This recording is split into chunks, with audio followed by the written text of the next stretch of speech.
Hello everyone, Scotty and Mark from Listen Up. Today we are going to share the latest evolution of the Bowers Wilkins 600 series, the new 600 Series 3. Yeah, the 600 series has always been the gateway into the Bowers and Wilkins line of speakers. And with the advancements brought down from the 700 series and the new 800 series, it really brings about a level of performance that's unheard of in this category.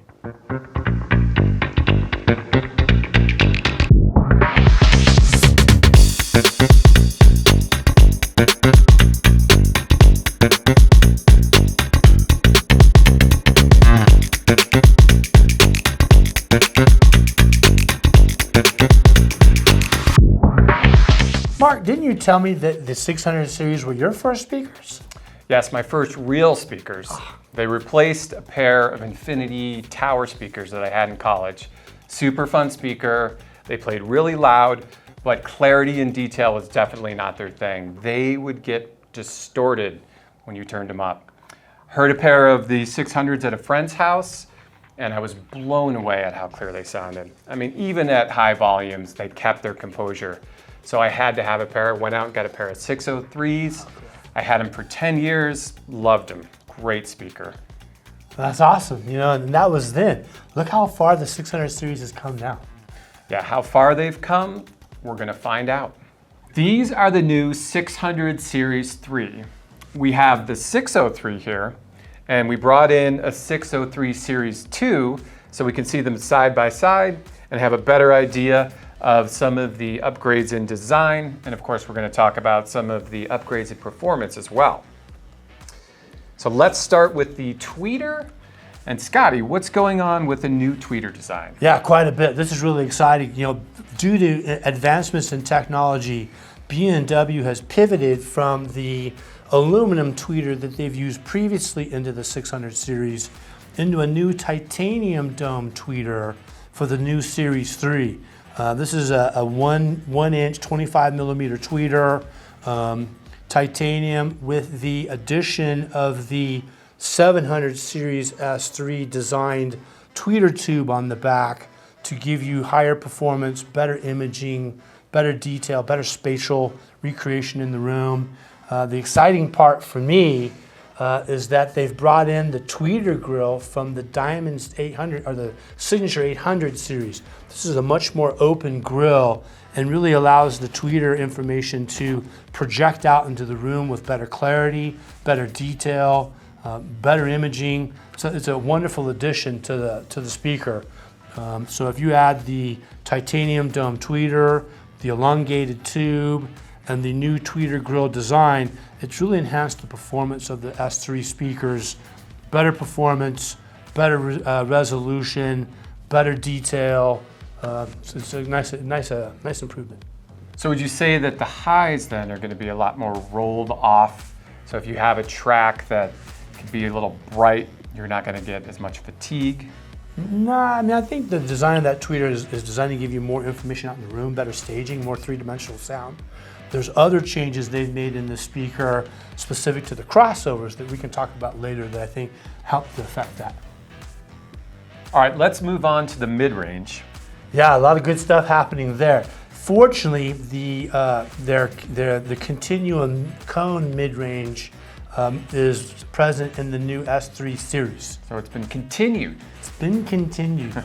This one is derived from the new 700 series and has more power, less distortion to it.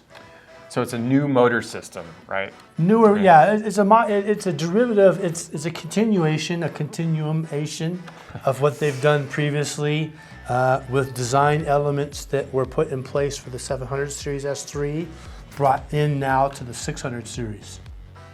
And then I noticed that the placement of the tweeter and the mid-range have changed. They're closer together. This is epic, and this is something that B&W has done in the 800 series for years. By bringing the tweeter closer into the mid-range, they found a way to, in doing that, greatly improve on imaging from the speaker. It's a big improvement.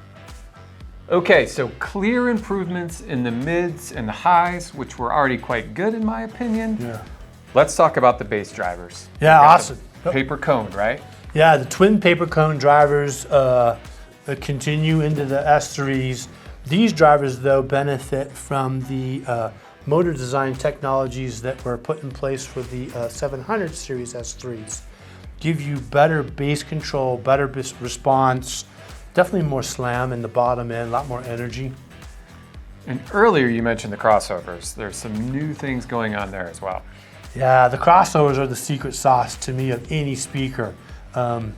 Oftentimes difficult to design, and if designed improperly, can have really bad effects throughout the range of the speaker.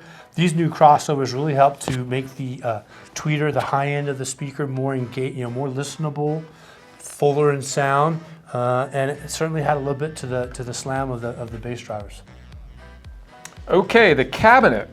This is the oak finish. Looks really nice. This was on the S2 as well, but it's brought back for the S3. And one thing I noticed is just kind of tapping on this cabinet is really, really damp. There's some new bracing going on, correct? Yeah. The finishes of the S2 series continue on with the S3. We got oak, we've got the black, we've got the satin white, which is really cool.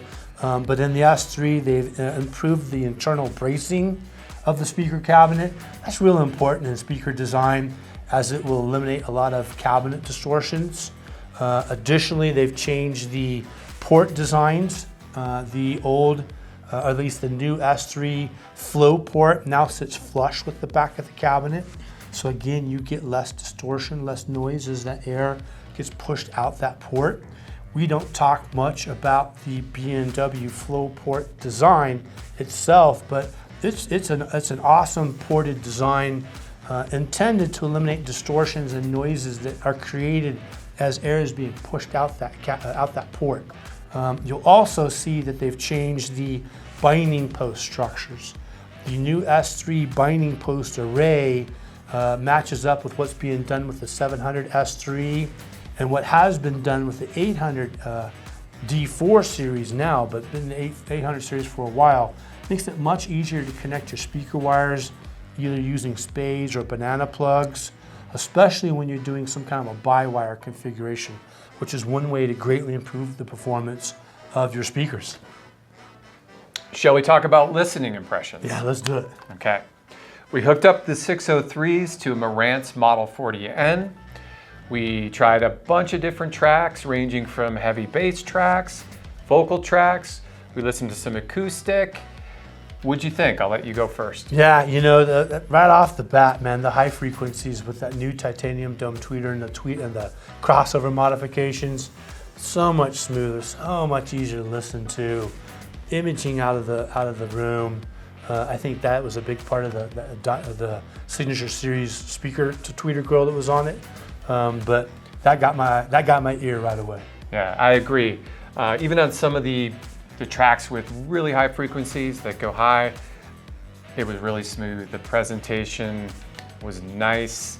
The detail and clarity remained. I will also say that the bass with that new motor assembly from the 700 series had a lot more punch than I remember from the S2s, but it was definitely very articulate and detailed. I really, from a bass perspective, love the way these sounded, and of course the higher frequencies as well, nice and smooth. Yeah, the mid and low both were just off. Compared to the S2 series or the new 700 S3 series, I found the sound quality of the 603 S3 to be much closer to that of the 700 series S3 than it was the 600 S2, which I kind of thought was a bit surprising. Across the range, low frequency, mid, high, it's definitely an improved sound from the S2. And in this category of product, I think a big upgrade. Yeah, totally agree. Can't go wrong. Okay, in addition to the new and improved 603 S3 tower speakers, B&W also has a new version of the 606 and a smaller version 607. Both of these feature the new titanium dome tweeter with the 700 inspired elongated tube. They both have the signature 800 series speaker grill, which we spoke about.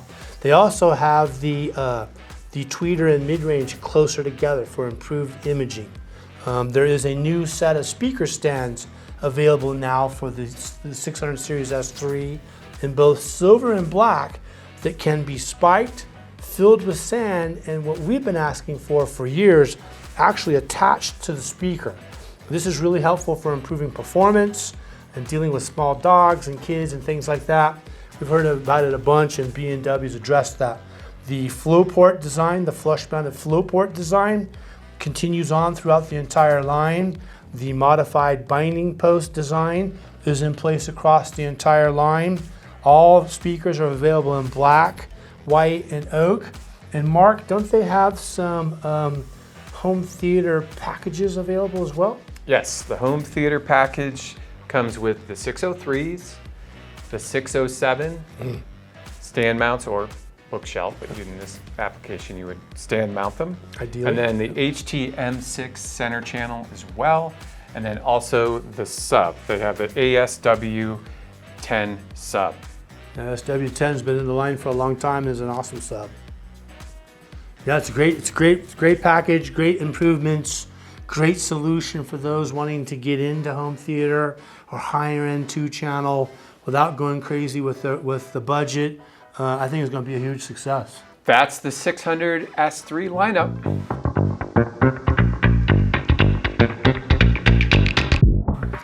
We really appreciate you guys coming and spending time with us today. As always, if you liked what you've seen, be sure to hit that like button, subscribe. Please take time to visit any of our brick and mortar stores. If you got questions, reach out to us. We're all here to help. Thanks for watching.